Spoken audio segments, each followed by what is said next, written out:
네, 반갑습니다. 12월 27일 월요일 마감 시황입니다. 자, 오늘 시장 되게 재미없었죠? 네, 아무래도 거래량이 좀 적기도 하고, 연말이기 때문에 이제 분위기가 많이 좀 위축된 듯한 그런 느낌이 좀 있습니다. 시장 자체의 전체적인 느낌은 나쁘지 않아요. 근데, 일단은 경계심이 조금 있는 거죠. 왜냐면 이제 배당락 들어가게 되면 주가가 좀 떨어질 수도 있다. 뭐 그런 느낌들이기도 하고요. 외국인들이 공격적인 매수를 좀 안 했습니다. 오늘은 기관적 매수가 좀 많이 들어왔는데 그 부분들이 다 금융투자다 보니까 요즘에는 다들 잘 아시죠? 금융투자들이 워낙에 얍삽이 짓을 많이 해가지고요. 단기적으로 매도가 나올 것이다. 이런 불안감들이 좀 있는 거죠. 그래서 경계심 때문에 일단 보합세로 마무리가 좀 되었다라고 보시면 되겠고요. 코스닥 같은 경우는 이제 셀트리온 형제들이 주가가 좀 올라가면서 이제 시총 상위권 종목의 주가 상승을 통한 상승 마감이 좀 됐습니다. 자, 그리고 수급에서는 금융투자만 열심히 순매수를 해준 모습이고요. 그 다음에 연기금이나 외국인 같은 경우는 조금 지켜보자. 자, 이런 느낌이었던 것 같아요. 자, 하지만 역시 기회는 있습니다. 쉬어가고 있는 대형주에게 기회가 있다라고 생각하시면 될 것 같고요. 이런 부분들 우리가 잘 이용하셔야 됩니다. 그래서 대형주들 지금 또 조정받는 거 아니야 생각하실 게 아니라요. 이렇게 조정이 한번 들어오게 되면 다시 싸게 살 수 있는 기회가 올 것이다 라는 것을 꼭 명심하셔야 됩니다. 지금 당장은 뭐 이것저것 찔러 넣기가 조금 애매한 수준일 수는 있겠습니다만은, 하지만 대형주의 가격이 다운이 돼서 낮아지게 된다면 그 부분은 우리한테 좋은 기회가 된다는 걸 꼭 명심하셔야 되겠습니다. 차트 보도록 하죠. 자, 종합주가지수 상황 보시면은요, 2999 3000이 깨지면서 마무리가 좀 됐네요. 지금 3000 한 10포인트 정도, 12포인트 정도가 이제 지지선 역할 좀 했었는데, 요게 이제 마무리가 이제 3000포인트가 이탈되면서 마무리가 좀 됐습니다. 오전에 좀 올라갔었죠. 그래서 3010포인트 이상으로 올라서면서, 지지선 만들어지나? 라고 생각이 좀 됐었는데, 오후 들어서면서 분위기가 조금, 가라앉은 그런 모습이었어요. 후반부에 반등이 조금 나오려고 했었습니다만, 그 부분들이 지켜지지 못했던 것이 이제 가장 큰 모습이었던 것 같습니다. 아무래도 이제 수급적인 측면에서 자꾸 이제 들락날락하는 모습이 좀 있었고요. 공격적으로 들어오지 못했었던, 즉 수급이 주체가 되지 못했었던 모습이 좀 있었고, 아마 대형주 쪽에서 전기전자 쪽에서 매도가 좀 나오지 않았을까라는 생각을 좀 해볼 수가 있을 것 같습니다. 반면에 코스닥 같은 경우는 이제 상승세로 마무리가 잘 됐습니다. 지금 셀트리온 쪽에서 주가 상승이 좀 일어났기 때문이다라고 볼 수 있겠는데, 아무래도 시총 상위 종목군들의 주가 반등은 지수를 끌어올리는 데 중요한 역할을 하고 있기 때문에 이런 식으로 보시면 되겠고요. 지금 코스피는 좀 내려갔고 코스닥은 좀 올라갔잖아요. 그러다 보면 이제 투자자들의 심리 자체도 코스닥 중소형주 쪽에 움직임으로 전환될 가능성이 높습니다. 하지만 역시 대형주 쪽에 기회가 있다는 것은 변함이 없는 사실이겠죠. 자, 수급 보도록 합니다. 외국인들 수급은 사실 나쁘진 않았어요. 지금 코스닥 쪽도 순매수 들어왔고요. 코스피 쪽도 460억, 아침보다는 더 매수를 많이 해줬거든요. 근데 연기금이 지금 순매도로 바뀐 상황이기도 하고요. 금융투자 쪽에서는 지금 4천억 정도 순매수가 들어와 있는데 이것도 나쁘지 않거든요. 4천억 정도 순매수면은 사실 제법 많이 들어왔다는 판단을 해볼 수 있습니다. 그래서 외국인 기관 둘이 합쳐가지고 한 5천억 가까이 순매수가 들어와 있는 상태인데, 이게 업종별 현황에서 오늘 상황을 좀 바꿨을 겁니다. 외국인들이 지금 매수를 많이 해줬지만 전기전자에서 460억 순매도가 나타났죠. 아침에 봤던 부분들은 이제 하이닉스 쪽이었는데 이 부분이 연결됐는지 한번 살펴볼 거고요. 자, 기관들 같은 경우는 금융투자에서 2200억을 전기전자에서 순매수가 들어왔습니다. 그럼에도 불구하고 개인과 외국인의 매도가 많게 나오다 보니까 이 부분이 좀 부담이 됐겠죠. 자, 개인이 2669억을 전기전자에 순매도를 했고요. 기관 총계가 2689억입니다. 그러다 보니까 외국인의 이 460억이 매도로 떨어지는 그런 형태가 나타난 거죠. 그리고 외국인의 매도가 아마도 대형주에 있었을 것이다 라고 판단해 볼 수가 있는 내용이 되겠습니다. 자, 그 다음에 의약품 쪽에서 순매수가 좀 들어왔어요. 뭐 셀트리온이라든지 이런 쪽이었으리라 생각하는데요. 이런 부분들의 매수가 오늘 많이 들어왔다라는 부분이 중요하겠고요. 금융투자는 굉장히 바쁩니다. 지금 시총 상위권 지수 관련주들 움직임을 계속 끌어올리는 상태죠. 지금 상승 쪽에 베팅을 했기 때문에 이게 아마도 굉장히 급한 모습일 거라 생각합니다. 그래서 이쪽으로 진행이 좀 되는 흐름이었다 판단하시면 되겠습니다. 자, 그러면 시총 상위 종목군들 한번 보도록 할게요. 시총 상위 종목들 보시면 삼성전자가 마이너스 0.37% 마무리됐고요. 하이닉스가 좀 많이 빠졌네요. 마이너스 1.56%. 아마 외국인 매도가 여기서 집중되지 않았을까 생각되는 모습이고요. 하이닉스는 12만원까지만 들어오게 되면 매수 포인트가 또 나옵니다. 그래서 그 정도 라인대까지 이제 매수 기다리시는 분들은 지금 따라 들어가는 게 아니라고 했죠. 들어오는 자리를 기다렸다가 매수 포인트 들어가시는 게 맞는 거고요. 나머지 종목들은 그냥 그렇습니다. 뭐 많이 오른 것도 아니고 내린 것도 아닌 그런 형태고요. 네이버나 카카오 같은 경우는 지금 작은 낙폭이라도 별로 좋지 않은 상황이겠죠. 낙폭이 작게 나왔다고 해서 괜찮아 이게 아니라 하락 추세에서 진행되는 낙폭이기 때문에 부담스럽다고 보셔야 될 것 같습니다. 반면에 이제 LG화학 같은 경우 반등 나가는데 이것도 상승이 좋은 건 아니죠. 계속 내리고 있는 상태에서 0.97% 상승, 이거는 뭐 올라갔다 볼 수 없는 내용이기 때문에 좋지 않아요. 다만 셀트리온이 반등을 조금 해줬다라는 거, 이 부분이 긍정적이고요. 대체적으로 시총 상위 종목군들이 내리긴 했습니다만, 파란불이 많습니다만 많이 하락한 모습은 아니기 때문에 시장은 보합 수준을 유지할 수 있었다라고 보시면 되겠습니다. SK바이오사이언스하고 크래프톤 같은 경우가 조금 많이 내려간 모습이네요. 이런 정도만 조금 부담스럽다, 그 정도로 생각하시면 되겠습니다.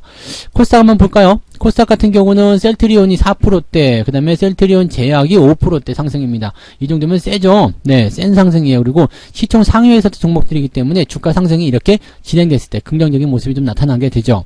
대신에 에코프로비엠이라든지 LNF, 이렇게 배터리 쪽 관련한 종목군들은 좋지 않은 흐름을 보였다라는 거 참고하실 필요가 있겠습니다.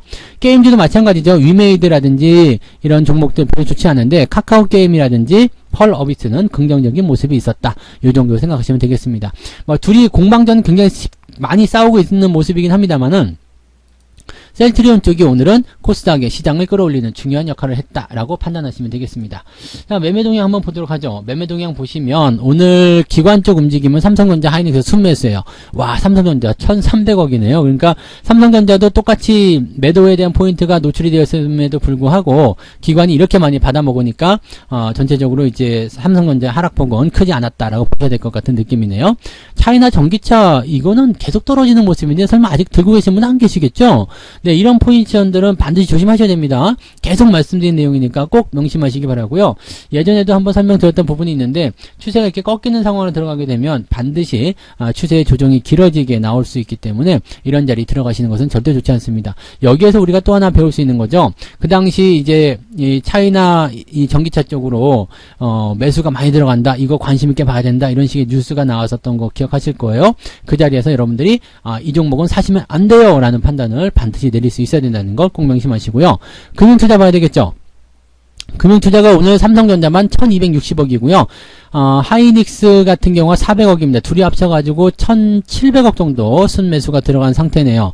1700억 순매수. 근데 특이한 게 인버스 매수도 같이 있어요. 이거는 뭐냐면 약간 뭐라 그럴까요? 그 해치성 물량이라고 좀 봐야 되겠죠. 그래서 주가 상승 쪽에 일단 베팅은 하고 있습니다만 시장은 약간 애매할 수 있다라는 느낌이라고 보시면 될 것 같아요. 근데 지수 관련주들을 이렇게 많이 상승시키는 그런 요소로 매수를 많이 해줬는데 인버스 조금 산다고 해서 뭐 특별하게 와닿지는 않을 것 같은 느낌이에요. 자, 삼성전기도 순매수 들어가 있는 상태, 뭐 크게 밀리지 않았네요. 조금 아쉽긴 합니다. 근데 20만원이라는 부분들이 일단은 저항대로 작용할 가능성이 높겠고요. 단기 반등을 세게 해줬기 때문에 약간 쉬어가는 모습이 좀 나올 거예요. 여기서부터는 이제 주가가 옆으로 쉬었다가 올라가느냐 아니면 내려갔다가 반등하느냐, 그 차이가 있을 뿐입니다. 내려갔다 반등을 하게 된다면은 시간이 조금 더 오래 걸릴 수 있겠죠. 다만 옆으로 서준다, 만약에 19만원대 이상에서 유지가 계속 된다, 그렇게 된다면 한 2, 3일 이후에 다시 한번 주가가 상승할 수 있는 가능성이 있다라고 보시면 됩니다. 그래서 삼성전기는 뭐 내려갔다 올라갔든 옆으로 서서 올라갔는지 간에 시간이 조금 필요한 상황이 좀 됐고요. 대신에 주가가 반등을 치고 넘어갔을 때는 20만원을 이번에는 넘길 수 있을 것이다 라고 보시면 될 것 같습니다. 뭐 이런 정도. 그 다음에 인덱스 쪽 매도가 좀 많이 들어갔지 실질적으로 이제 종목에 대한 관점들은 대체적으로 순매수가 많이 들어가 있기 때문에 적어도 이제 단기적 관점에서는 주가가 더 상승할 것이다, 이런 쪽으로 베팅을 많이 하고 있는 것 같은 느낌이에요. 자, 외국인들 보도록 합니다. 외국인들 삼성전자는 어떻게 됐을까요? 삼성전자가 없나? 네, 삼성전자 매수가 있네요. 살짝 매수했네요. 살짝 쿵 매수해서. 그러면 개인들이 많이 팔아가지고 삼성전자가 보합으로 떨어진 거네요. 그 다음에 하이닉스가 매도가 좀 있었죠. 근데 매도 물량 많지 않아요. 겨우 200억 정도. 100만원, 1000만원, 억, 10억, 100억, 260억 순매도면은 사실, 매도가 많다고 보기도 어렵죠. 자, 개인들 입장에서 봤을 때 삼성전자 매도가 지금 1900억가량 되네요.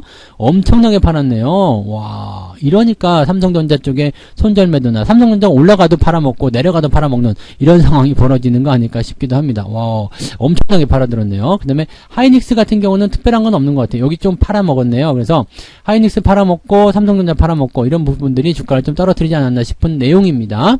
그 다음에 하이닉스가 이제 외국인들도 매도가 같이 나왔었기 때문에 오늘 낙폭이 좀 크게 나왔다라고 생각하시면 되겠죠. 외국인들은 삼성전기도 오늘 조금 팔았어요. 단기적으로 좀 올라갔기 때문에 부담스럽다. 이럴 수 있겠죠. 뭐 배당에 대한 부분으로 투자하기 위해서 들어갔는데 단계에 많이 올라갔기 때문에 이 정도면 됐어요. 왜냐면 금요일에 올라간 것만 6%이기 때문에 그 정도면 배당 먹고도 남잖아요. 그러니까 그런 식으로 접근됐을 가능성도 있습니다. 그래서 그런 내용도 같이 참고해 보시면 좋겠고요. 오늘은 뭐 일단 외국인들이 셀트리온 헬스케어 이런 쪽 매수가 좀 들어가 있기 때문에 대형주, 시총 상위의 어떤 그 시장을 끌어당기는 그런 지수 관련주들의 매수는 많지 않았다고 보시면 될 것 같습니다. 그래서 오늘 외국인들 같은 경우는 그냥 관망세예요. 그러니까 시장에 대한 관점을 그냥 뭐 지수를 끌어올리겠다 이런 의지가 있는 것도 아니고요. 일단 좀 지켜봅시다. 일단은 어느 정도 좀 살펴봅시다. 정도의 느낌인 걸 생각하시면 되겠고요. 내일이 이제 기준일이란 말이에요. 그러니까 내일까지 주식을 보유를 해야 되는 입장이 되기 때문에 내일까지의 어떤 상황에서 내일도 매수를 통한 부분이 있다면 반드시 이거는 배당과 관련된 부분이 있을 것이다 라고 판단하실 수 있겠죠. 어떻게 본다라면 오늘은 이제 관망을 통해서 좀 지켜보고 내일 주가가 좀 떨어지면 조금 더 싼 가격에 매수를 하려고자 하는 그런 움직임이 나올 수도 있지 않을까 생각되기도 합니다. 두 가지가 되겠죠. 많이 올라가서 팔아먹고자 하는 움직임이거나 아니면 내려갈 때 조금 더 싸게 사고자 하는 마음 그런 느낌이거나 둘 중에 하나이게 될 텐데 어쨌건 단기적으로는 이슈가 조금 부담스러울 수 있겠습니다만 중장기적으로는 끄떡없는 상황이 되면 되겠죠. 그래서 주 초반에는 일단 시장 상황은 나쁘지 않을 것 같고요. 배당락 기준이 지나고 나서부터 이제 본격적인 저점 매수의 그런 싸움들이 시작이 될 것이다. 그래서 그 눈치 게임이 시작될 때 여러분들도 같이 동참을 해주셔야 된다는 것을 잊으시면 안 되겠습니다.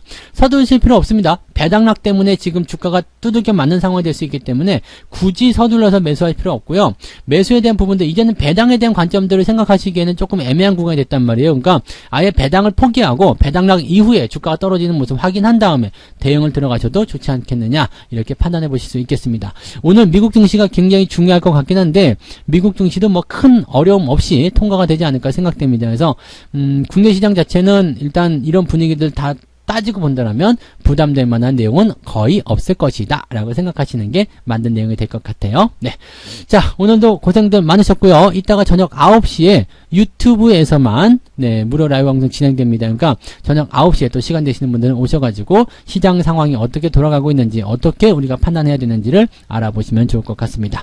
오늘 여기까지 마감 시장 해드리도록 하겠습니다. 이따가 저녁에 뵐게요. 고맙습니다. 본 방송에서 제공되는 모든 정보는 투자 판단의 참고 자료이며 투자의 최종 책임은 본 방송을 이용하는 본인에게 있습니다.